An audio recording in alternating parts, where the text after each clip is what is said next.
Bem, nesta noite, assim, de maneira muito especial, né, nós vamos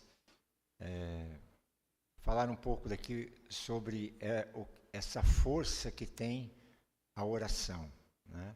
Mas antes de a gente falar sobre isso, eu quero convocar você a orar neste momento, né? A vida, ela está um pouco assim atropelada para muitas pessoas, né? E muitas coisas acontecendo ao mesmo tempo. E as pressões, é natural que a gente tenha circunstâncias delicadas na nossa vida, né?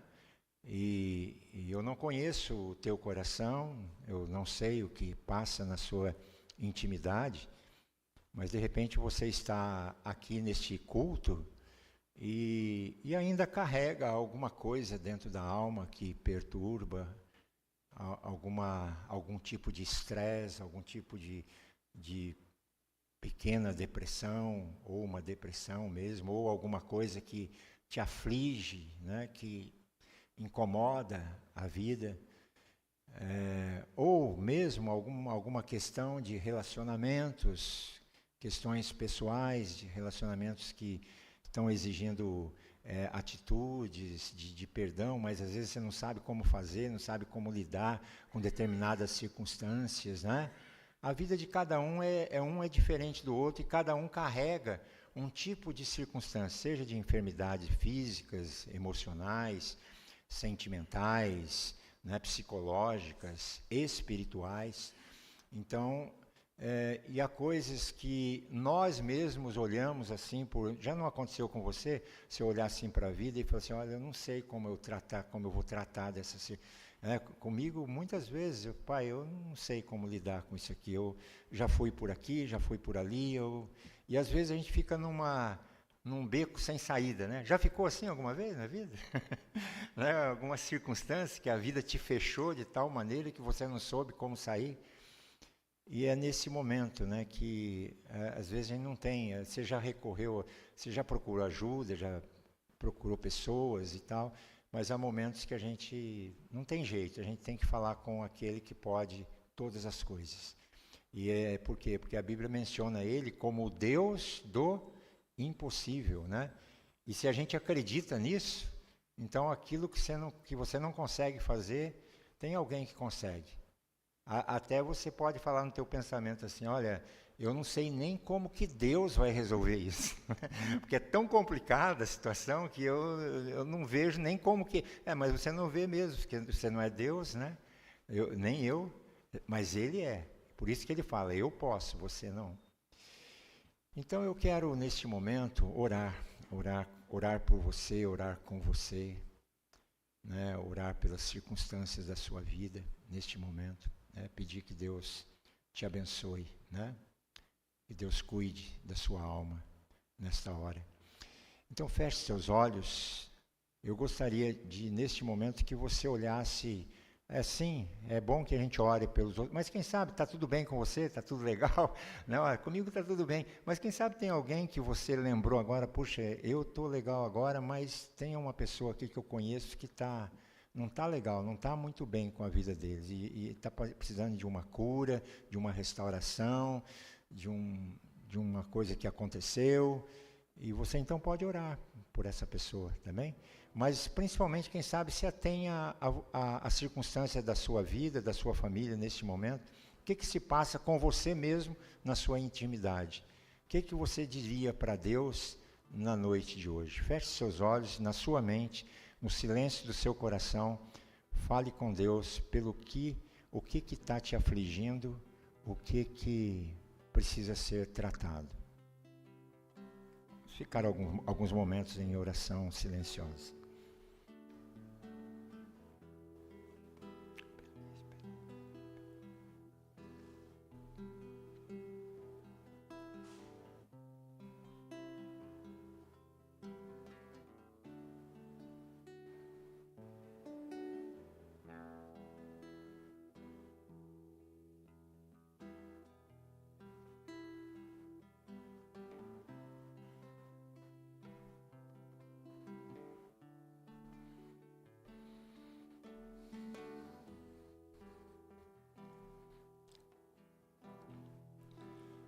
Pai, eu quero orar pelas pessoas que estão aqui neste templo, nesta noite. Eu quero orar por aquelas pessoas que nos assistem em algum lugar. E, ó Deus, orar por todos estes que carregam neste momento algo, ó Pai, que está trazendo algum tipo de preocupação, algum tipo de dor, alguma questão, ó Pai, que não estão conseguindo mais lidar. E na nossa vida, Pai, por causa das limitações nossas e das nossas fraquezas, nós não conseguimos, Senhor, nós muitas vezes lidar com determinadas circunstâncias. Então, por isso, também é que nós estamos neste templo, neste lugar, junto com outras pessoas, e juntos, ó Deus, elevar esta oração, essa prece ao Senhor, conversar contigo, dizer para o Senhor que às vezes está doendo, está machucado, está precisando de cura, está precisando, ó Deus, de restauração completa da enfermidade. Estamos precisando, ó Deus, de uma intervenção naqueles movimentos que estão dentro da alma, da mente. Ó Deus, às vezes, ó Deus, pessoas aqui que, quem sabe, estão com dificuldades, com depressões, com estresse, com problemas, ó Deus, psicológicos e enfermidades emocionais. Ó Deus, sonda os corações na noite de hoje e executa o teu milagre, aquela movimentação que os seres humanos não conseguem fazer, Pai. Mas eu estou te pedindo, em nome de Jesus, estenda a tua mão sobre aquele que trouxe na noite de hoje uma dor, algo que está incomodando a vida e já tentou de tudo e não está conseguindo resolver. Então eu estou te pedindo, o Senhor, que é o Deus do impossível, intervir agora e curar e restaurar e tratar da circunstância mais delicada. Em nome de Jesus, ouve nossa prece e ouve nossa oração. É o que fazemos sempre, Pai, sempre na mediação do teu amado Filho Jesus. Amém. Amém. Depois dessa oração, eu escutei uma música que eu achei que é muito pertinente para esse momento. Eu gostaria que a gente ouvisse essa música e essa música ela fala no seu escopo de você sossegar o coração. E ela fala também que no final vai ficar tudo bem. Não sei se vocês conhecem essa música, mas o nome dessa música é Sossega, né? Então eu vou pedir que os irmãos rodem o vídeo para a gente.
Vai ficar tudo bem, né?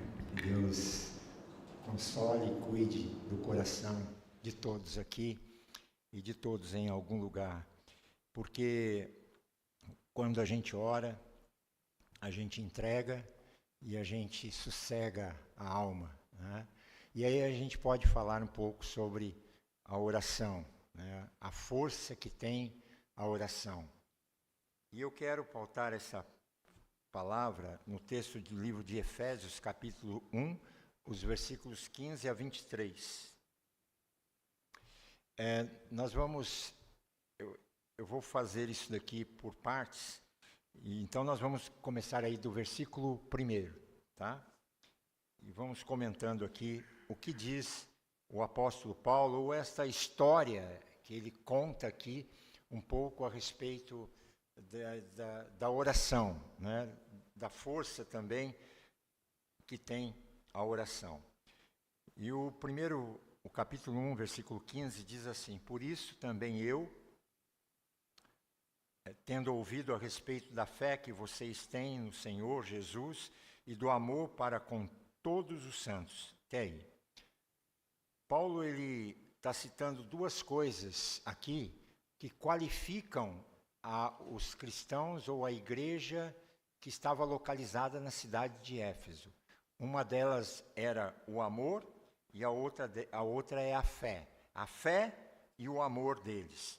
Porque se a gente olhar isso e fazemos a pergunta, por que Paulo cita essas duas coisas?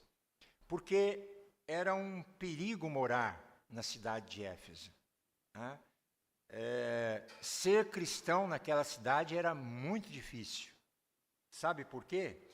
Porque a cidade de Éfeso era uma cidade assim, tipo pagã. Ela era uma cidade que tinha muitos deuses. E por que tinha muitos deuses? Tinha muita idolatria na cidade. E aí a gente pode dizer que era tipo uma cidade plural, né? Ou seja, uma cidade que ela era intolerante com qualquer pessoa que advogasse uma verdade absoluta. Então era uma cidade assim altamente idólatra, pagã, e que lidava com essa pluralidade de religiões. Na cidade havia assim, desde que você não afirmasse que a sua religião era a certa, né? Estava tudo bem. Quer dizer, muito parecido, a cidade de Éfeso é assim, altamente similar ao mundo contemporâneo que a gente está vivendo hoje. Então, você pode servir a Deus, desde que você sirva lá no cantinho da tua casa, desde que você não expresse muito aquilo que você crê, né? E os efésios, eles, na verdade, esses cristãos, eles não tinham medo, eles não tinham medo de publicar a fé que eles tinham. Nós temos aqui o curso de pública profissão de fé. Então, os efésios não tinham, os cristãos não tinham medo disso, mesmo lá na cidade de Éfeso. E a fé deles estava assim, se capilarizando por toda a região, e Paulo tomou conhecimento disso, que a igreja de Éfeso estava vivendo assim, né? Ele tomou conhecimento a respeito da fé daquela igreja. Além disso, a igreja de Éfeso era um tipo de igreja assim, bem misturada. Bem misturada. Ou seja, misturada assim do ponto de vista sociológico. A gente pode dizer que a igreja de Éfeso era tipo uma bomba relógio, pronta a explodir a qualquer momento. Por quê? Porque a gente nota ali que ela era composta de judeus e não judeus, era composta de judeus e de gentios ou estrangeiros, tinha lá naquela igreja, e de pessoas pagãs que tinham se convertido. Né? Judeus que se converteram e pagãos que se converteram. Então estava tudo misturado. E estes dois povos, além do que, judeu não se dava bem com nenhum outro tipo de povo. Mas tinham se convertido e estavam numa mesma igreja. Então tinha tudo para ser uma catástrofe, a igreja de Éfeso. Mas quando Jesus faz parte de uma determinada comunidade, de uma determinada igreja, quando Deus está dentro da igreja, né, conforme hoje pela manhã ouvimos, a igreja de portas fechadas, mas aqui nós estamos numa igreja de portas abertas, né? Então, quando Jesus faz parte desta igreja, todos os muros de separação são demolidos. E as pessoas, elas aprendem a se amar a despeito das suas diferenças. Correto? É assim que acontece quem vive uma vida com Cristo. E assim, o amor daqueles irmãos, diferentes uns dos outros, trouxe, assim, uma alegria tremenda para o coração do apóstolo Paulo. E eu digo para vocês que não há nada que entristeça mais o coração de um líder, de um pastor, né, de uma comunidade cristã, do que existir uma comunidade cheia de muros, de separação, cheia de barreiras. E não existe maior alegria para o coração de um líder ou de um pastor e do coração de Deus que ver uma comunidade onde os muros de separação foram demolidos e no lugar foram criadas pontes. Isso é muito importante. Então, a igreja de Éfeso tinha muita fé no coração e muito amor. E essas duas coisas estão muito ligadas, fé e amor. Porque se eu tenho fé em Jesus, consequentemente, eu tenho que ter amor. Eu tenho amor por mim, por Deus e pelo próximo. Não tem... E nós nunca deveríamos, assim, separar essas duas coisas. Elas sempre caminham juntas. Fé e amor. Por exemplo, não adianta ter uma fé inabalável em Jesus se eu não consigo amar alguém que está do meu lado, que quem sabe causou algum problema para mim, mas eu não consigo mais amar essa pessoa. Não, eu tenho que amar. Você não precisa se aproximar, mas você pode orar por essa circunstância, né? Para que isso também significa amar, porque de acordo com o apóstolo Paulo, ele diz que você pode conhecer todas as ciências do mundo, mas se você não tiver amor, isso não presta para nada, não serve para nada. Então o amor tem que estar presente. Veja o versículo 16. Não cesso de dar graças por vocês, mencionando-os nas minhas orações. Então, ele olha o amor da igreja, e ao olhar o amor da igreja, ele agradece não aos Efésios, ele agradece a Deus pela vida da igreja de Éfeso. E por uma razão muito simples: aquilo que há de mal em mim, pertence só a mim. Aquilo que há de bom em mim, veio de Deus.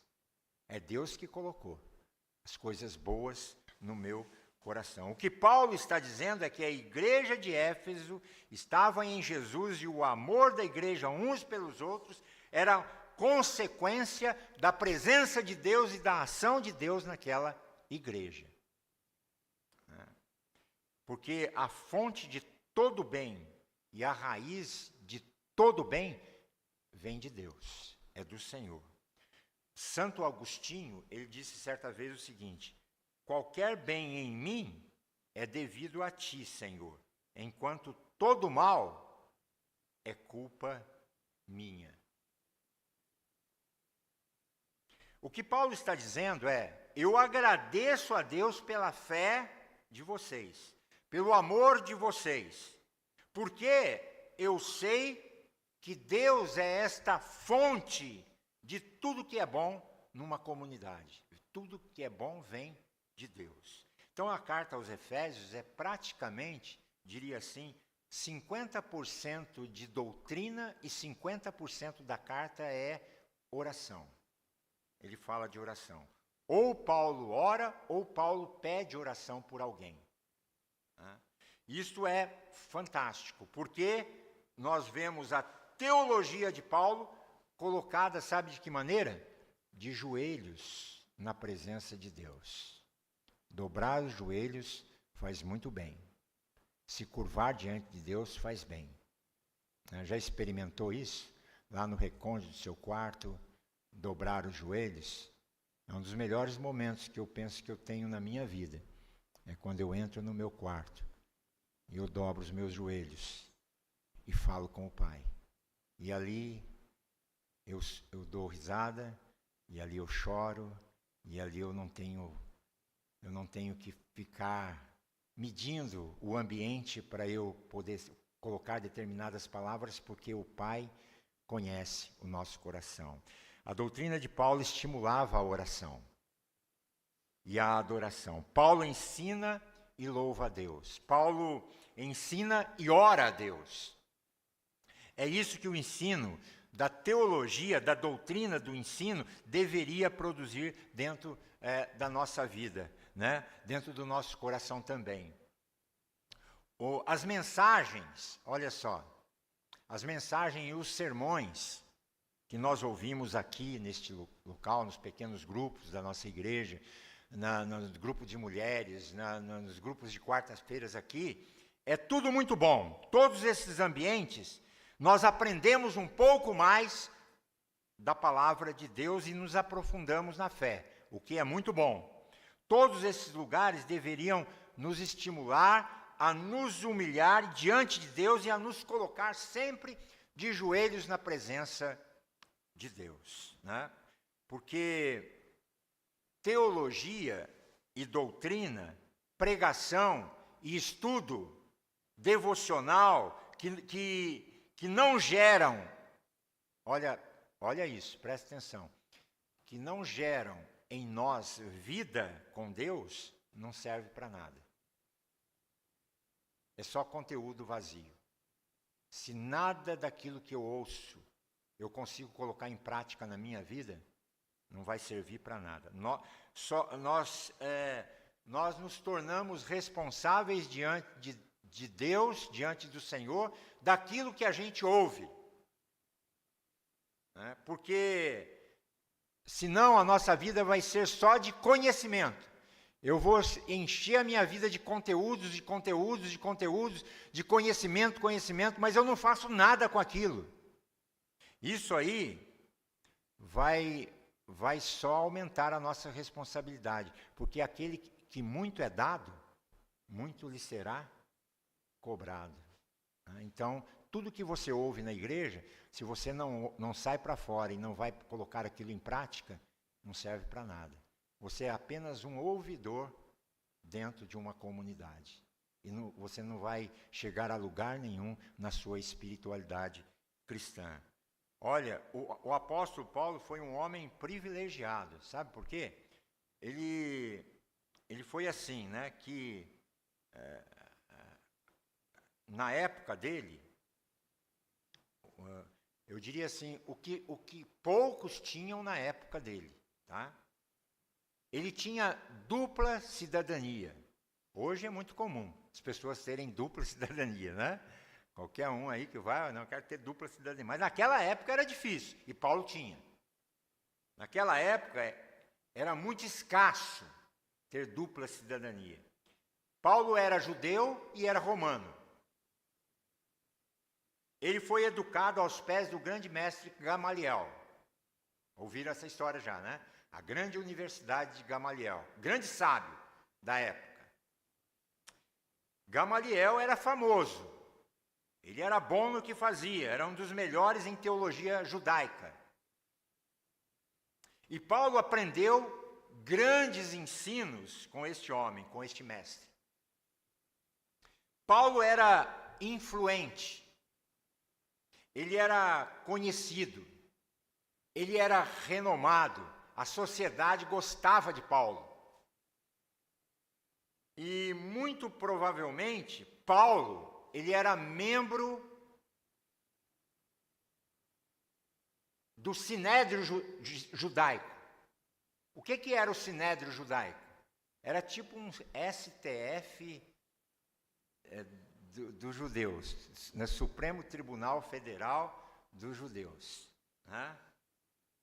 Da sociedade judaica. E esse Paulo, é esse daí, né? Eu diria assim que ele era membro da Suprema Corte da sociedade judaica. Então, Paulo era uma sumidade. Olha a posição que ele ocupava, né? Mas aí o Paulo, o que aconteceu com ele? Ele teve um encontro com Cristo. E nesse encontro com Cristo, foi trocado o nome dele, que era Saulo, foi para Paulo, né? Aí, meu amigo, tudo mudou na vida desse homem. Tudo. Ele disse que a partir deste momento que ele teve um encontro com Jesus, ele passou a considerar todos os diplomas dele, todos os títulos dele, todas as cidadanias dele. Sabe como que ele denomina na Bíblia? Ele começou a chamar de como perda, como refúgio e como esterco por amor a Cristo Jesus. Que tipo de homem é esse? Né? E aí, a vida dele virou dos avessos. Paulo não teve um dia de sossego mais na vida. Sabe aquele ditado, quanto mais reza, mais assombração aparece? Era a vida de Paulo, né? Ele foi sofrimento atrás de sofrimento depois que ele teve o encontro com Cristo. Luta atrás de luta, dor atrás de dor. Agora, assim, eu fico pensando, né? Esse homem estava numa prisão domiciliar em Roma. Ele está preso por amar a Jesus. Olha só, por causa de Jesus. E na boca dele, o que a gente encontra? Gratidão. Gratidão. Gratidão. Ele agradece pela vida que ele tem com Jesus. Assim, ele tinha tudo para reclamar. Tudo. Era um prato cheio. Olha o que eu tinha na minha vida. E a partir do momento que eu passei a seguir Jesus, eu perdi tudo. E agora eu estou aqui numa prisão.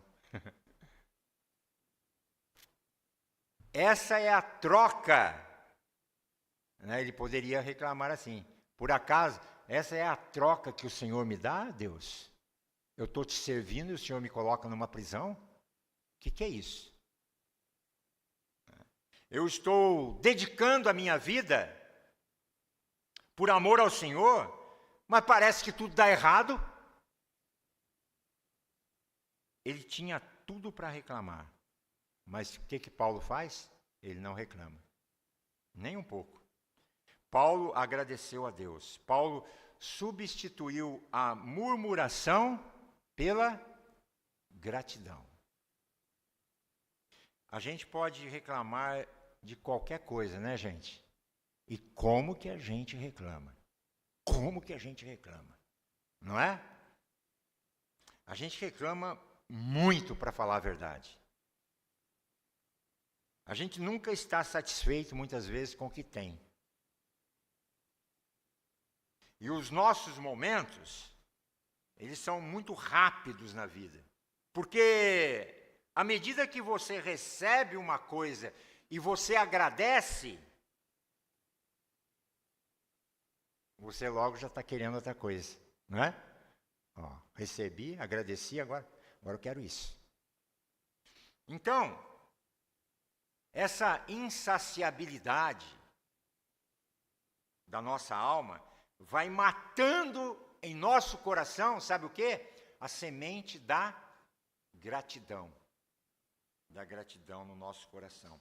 E o problema é que, à medida que nós reclamamos, e nós murmuramos muito, nós vamos sendo tomados no nosso coração, sabe do quê? De amargura. Vamos ficando amargos. E esse lugar, amargura, não é um bom lugar para viver. Porque a amargura faz de você tipo um morto-vivo, um zumbi existencial. O que isso quer dizer? Quer dizer que a amargura, ela existe, mas a amargura tira de você, sabe o quê? O brilho dos seus olhos, a satisfação do seu coração, o contentamento da sua alma e a sua alegria de viver. Então é assim, essa é sempre uma escolha que nós podemos fazer. A gente pode reclamar ou a gente pode agradecer. A gente pode ser dominado pela amargura ou ser tomado pela gratidão. A gratidão é sempre uma escolha do coração. Nós treinamos o nosso coração para ter um coração agradecido. Isso é o que deve acontecer. Porque naturalmente nós não somos. Mas o que eu acho bonito aqui nessa oração é que Paulo, ele está preso e eu imagino, puxa, meu Deus, como que está a mente de Paulo neste momento? Dificilmente a gente vê um personagem bíblico tão ativo como Paulo, né? Operoso, ousado, um cara que movimenta o tempo todo. Mas agora ele está parado, está amarrado, está ali com uma algema, está num domicílio. E agora, o que é que ele faz? Ele aproveita cada momento, mesmo preso. Sabe o que é que ele faz? Ele escreve e ora. Escreve e ora. Por isso chegaram essas cartas nas nossas mãos, né? Eu penso assim, que na minha vida existem alguns freios que Deus puxou na minha vida, para que eu pudesse buscar mais a presença dEle. Muitas vezes. Né? Muitas vezes Deus usou a prisão lá de Paulo para ele orar e escrever. E aí, muitas vezes vem na nossa vida algo que fica difícil, mas nessa hora Deus faz você lembrar que você pode buscá-lo e colocar a sua vida em oração na presença dEle. Né? Porque tem gente que trabalha tanto para Jesus, mas não tem um pingo de comunhão com Jesus. É o caso de Judas, cuidava das finanças, fazia os negócios, pagava as faturas, ia para cá, ia para lá, fazia tal. Mas a quantas estava a comunhão dele com Cristo? Judas trabalhou muito para Jesus e por Jesus, mas não tinha intimidade com ele. É bom trabalhar para Jesus como Marta fez. Mas muito melhor é se quedar aos pés de Jesus como Maria fez. Talvez você não possa fazer muito hoje. Mas uma coisa você pode fazer, sabe o que é? Orar. Que importância tem a oração na sua vida? Os grandes homens que fizeram a história da espiritualidade oravam muito. Tinha um missionário que o lugar onde ele ficava no escritório dele era até gasto, o lugar dos joelhos, que era aquela tábua meio mole. O pessoal tem até lá na Inglaterra esse lugar que ficou como um museu, que tem um lugar gasto de tanto que essa pessoa orava e buscava a presença de Deus e era bem sucedido no trabalho que ele realizava como missionário do Senhor. Então, orar não é pouca coisa não, viu, gente? Orar é muito. A oração tem uma força. Tem gente que acha que é só orar. Não. Orar já é muito na nossa vida. Porque a oração faz você mover aquele que move o universo. Há coisas que Deus vai fazer quando você ora. Quando você olha, por exemplo, a oração que Jesus ensinou,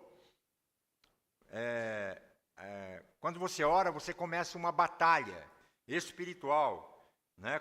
Uma batalha espiritual, sabe contra o quê? Contra o nosso individualismo, contra o nosso egoísmo, contra a nossa vida autocentrada. Não é por menos que quando o Senhor ensinou essa oração do Pai Nosso, ele usou aqui pronomes possessivos, na primeira pessoa do plural. O nosso pão, nossas dívidas, nossos devedores, livra-nos do mal.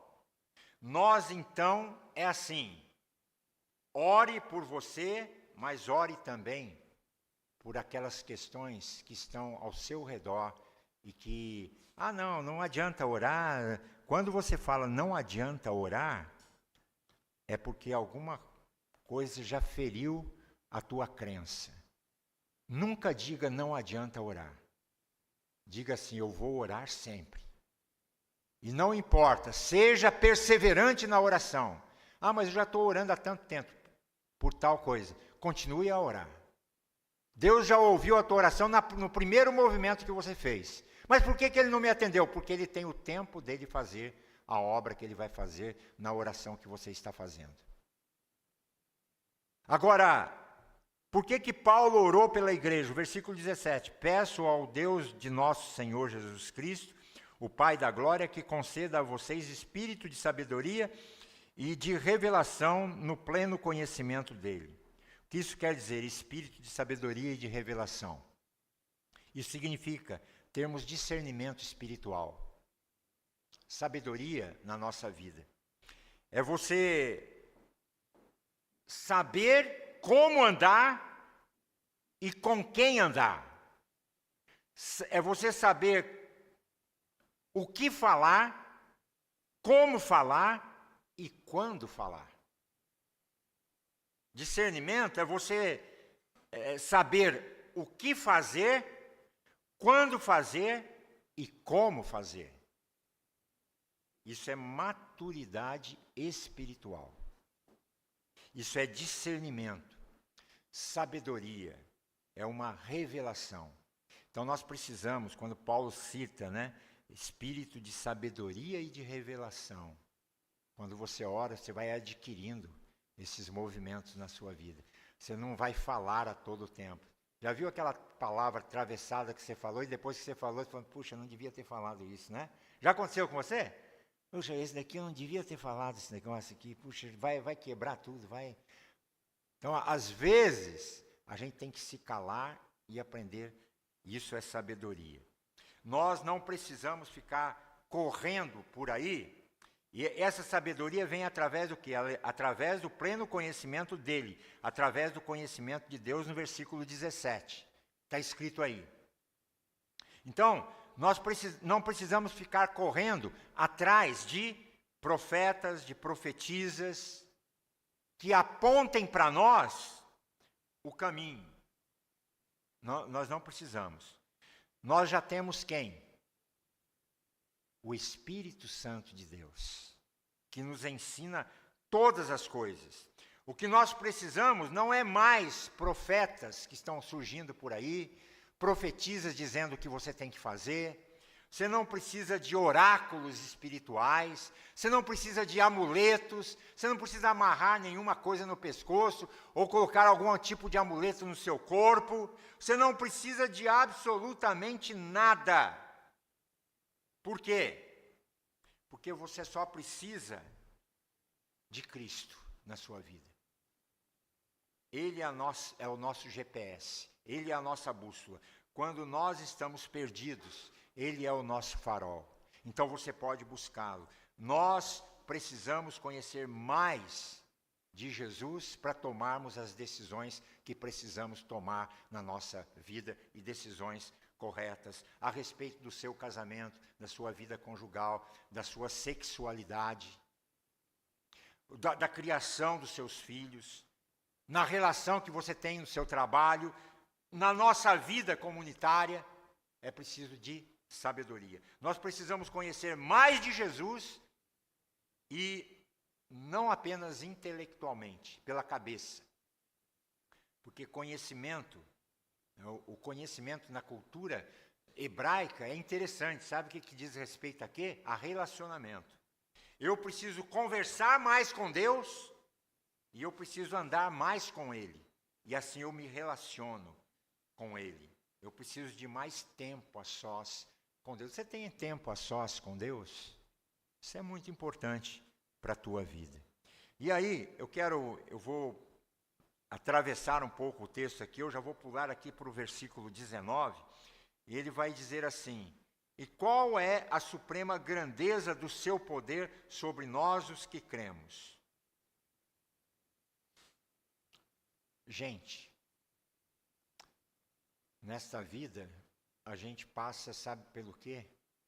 Por muitos desertos, não é mesmo? Muitos desertos. E a primeira coisa que vai embora na nossa vida, sabe o que é? É o nosso vigor físico, é a nossa energia.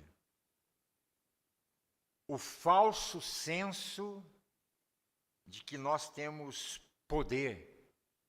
Você se sente impotente. Já se sentiu impotente?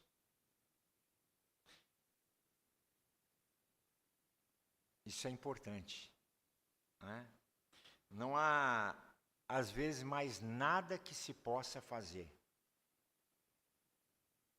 Eu fico entregue completamente. Me sinto derrotado. É como eu dizer assim: eu joguei a toalha, para mim acabou. Não há mais energia em mim. É neste momento que você precisa fazer o quê? Orar a Deus. Buscar a presença do Pai. E dizer: Deus, eu não posso mais. Deus, eu não tenho mais forças. Deus, ilumina o meu caminho. Deus, ilumina o meu coração, porque eu não aguento mais. Você já disse isso para Deus? Há momentos que você passou, quem sabe não está passando agora, ou quem sabe pode enfrentar um momento difícil, porque a gente diz assim: o diabo tem poder? Tem. A tentação tem poder? Tem. Os humanos têm poder? Tem. Os governos deste mundo têm poder? Tem. Os pecados em nós têm poder? Tem. Mas nada, absolutamente nada, é comparado ao poder de Deus. Então fale com Deus e diga: Deus, ilumina os meus olhos, ilumina meu coração. Deus, me ajuda, eu estou me sentindo muito fraco ultimamente. mas eu estou nas tuas mãos. O Senhor é todo-poderoso, Deus sobre o céu e sobre a terra. E eu confio que o Senhor pode reverter o quadro da minha vida. O versículo 20 diz assim: Ele exerceu esse poder em Cristo, ressuscitando dentre os mortos e fazendo-o sentar à sua direita nas regiões celestiais. Versículo 21. Acima de todo principado e potestade, poder, domínio e todo nome que se possa mencionar, não só no presente século, mas também no vindouro. E sujeitou todas as coisas debaixo dos pés de Cristo, e para ser o cabeça sobre todas as coisas, o deu à igreja. Então, aquilo que você acha que é maior do que você, está debaixo da autoridade de Jesus. Tudo que ameaça você está debaixo da autoridade de Jesus. Tudo que causa medo no teu coração está debaixo da autoridade de Jesus. Tudo que inquieta o teu coração está debaixo da autoridade de Jesus.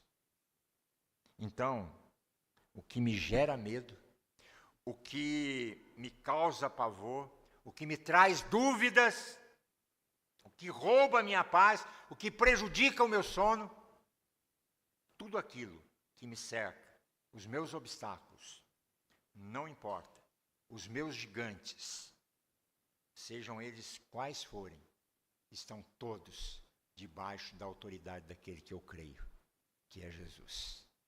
Então ele se importa com você. Ele está olhando para você nesta noite. Eu quero ir finalizando essa mensagem dizendo o seguinte: